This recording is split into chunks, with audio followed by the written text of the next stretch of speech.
विवादित बातमी आहे माजी मुख्यमंत्री मनोहर जोशी यांचं निधन झालं. आपल्या राज्याचे माजी मुख्यमंत्री मनोहर जोशी साहेबांचं दुःखद निधनाची बातमी ऐकली आणि व्यक्तिशही मला त्याचा धक्का बसला आणि या निमित्तानं त्यांच्या नेतृत्वाखाली मला कृषी मंत्री म्हणून काम करण्याची संधी मिळाली. अनेक आठवणी त्या निमित्तानं समोर उभ्या राहिल्यात. कुशल प्रशासक, एक अनुभवी संपन्न नेतृत्व महाराष्ट्राला मिळालं होतं. श्रद्धेय वंदनीय बाळासाहेब ठाकरेंचे विश्वासू सहकारी म्हणून त्यांनी महाराष्ट्रामध्ये आपल्या कामातून एक वेगळी छाप निर्माण केली होती. अनेक वर्ष या राज्याचं नेतृत्व करणाऱ्या राज्यकर्त्यांना जे सुचलं नाही ते काम स्वर्गीय मनोहर जोशींनी करून दाखवलं आणि ते म्हणजे कृष्णा खोऱ्याची स्थापना. मी त्यांच्याबरोबर 2-3 वेळा कृष्णा खोऱ्याच्या सुरुवातीला धरणांचं काम सुरू होण्यापूर्वी दौरा केला. कारण म्हणजे सिंचनाचा काही त्यांना अनुभव नव्हता, पण तरी त्या कृष्णा खोऱ्याच्या वेगवेगळ्या जिल्ह्यात जाऊन धरणांची कशी रचना होणार आहे, कसं काम होणार आहे, पुनर्वसन कसं होणार आहे, कारण राज्यातला तो पहिला प्रयोग होता. आणि आज कृष्णा खोऱ्याच्या माध्यमातून जी संपन्नता आलेली आहे पश्चिम महाराष्ट्रामध्ये त्या जिल्ह्यामध्ये, त्याचं श्रेय मनोहर जोशींना दिलं पाहिजे. आणि ते मला म्हणताना कुठल्याही प्रकारचे संकोच नाही आहे. ॲग्रो ॲडव्हान्टेज महाराष्ट्र मी केला. जवळजवळ 46 देश त्याच्यात सहभागी झाले होते. होणार कसा होणार, त्यावेळी त्यांनी जे पाठबळ दिलं मला, म्हणून तो कार्यक्रम आपल्याला यशस्वी करता आला. एक पितृतुल्य आणि कर्तृत्व संपन्न नेतृत्व आज हरपलेलं आहे. मी त्यांना भावपूर्ण श्रद्धांजली अर्पण करतो.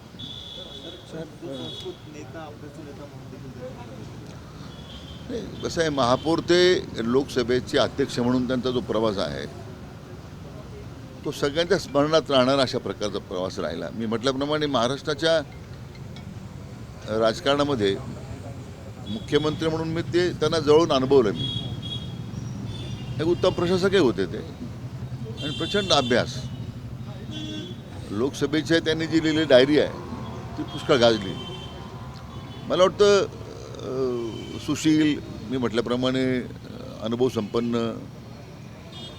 त्याचप्रमाणे निष्कलंक अशा प्रकारचे नेतृत्व होतं. ज्या पक्षात अत्यंत सुरुवातीपासून बाळासाहेबांपासून त्यांनी काम केलं, त्यांना दुर्दैवानं व्यासपीठावरून खाली देखील उतरावं लागलं. काही कटू आठवणी किंवा काय अनुभव देखील त्यांना या ठिकाणी मिळाले पक्षामध्ये. नाही, त्यांनी सगळे मान अपमान जे होते ते त्यांनी आपल्या मनामध्ये त्यांनी सामावून घेतले. आज जी अवस्था शिवसेनेची झालेली आहे, कारण तिथे जनमानसामध्ये असणाऱ्या नेत्याला काहीच महत्त्व नाही आहे, कुठल्या प्रकारची त्यांना किंमत नाही आहे. सुपारी बहादारांनाच तिथं आता पक्षात संधी आहे. म्हणून जी अवस्था झालेली आहे शिवसेनेची, त्याचं कारण ते आहे. ज्या लोकांनी हाडाची काढं केली, ज्यांच्या घामातून संघटना उभी राहिली, संघटना उभी करण्याचं काम झालं, आज तितकं कुठे आहेत.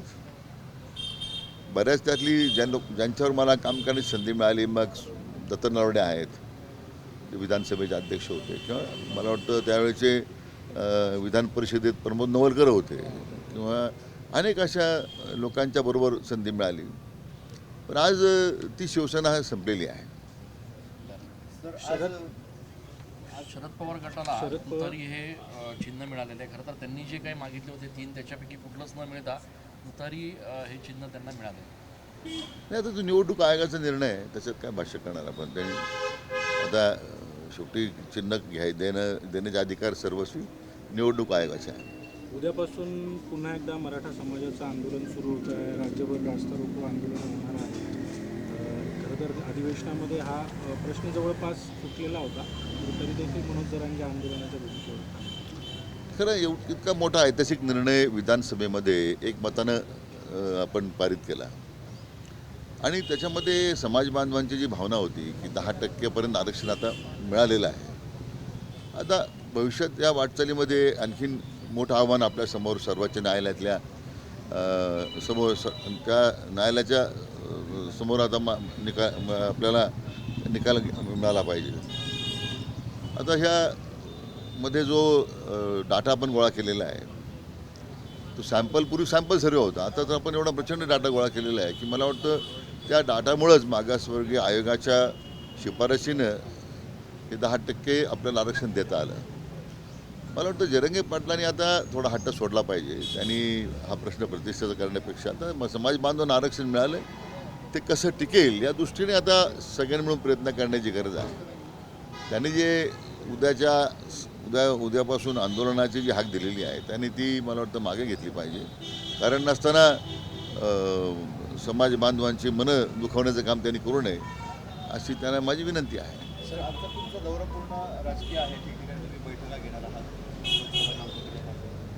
काय तयारी? आता ही 3 क्लस्टरची जबाबदारी माझ्यावर आहे. एक शिर्डी, नाशिक आणि दिंडोरी. त्यानिमित्तानं आज आमचे राष्ट्रीय अध्यक्ष भट्टे एस टी सेलचे आज दौऱ्यावर आहेत. आम्ही सगळ्या 3 मतदारसंघाचा दौरा करणार आहोत.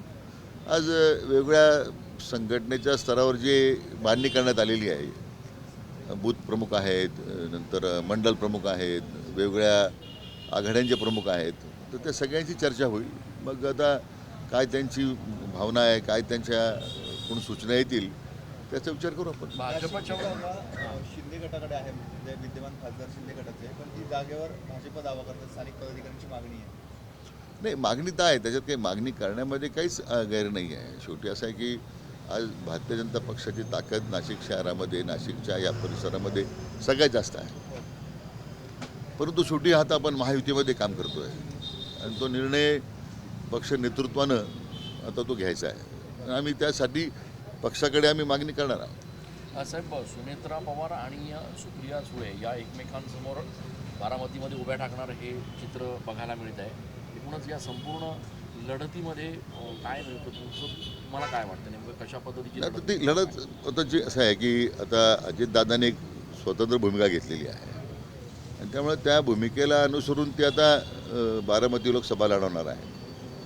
आता शेवटी असं लोकशाही प्रक्रियेमध्ये त्या घटना घडत राहतात. बघा भविष्यात काय होतं ते.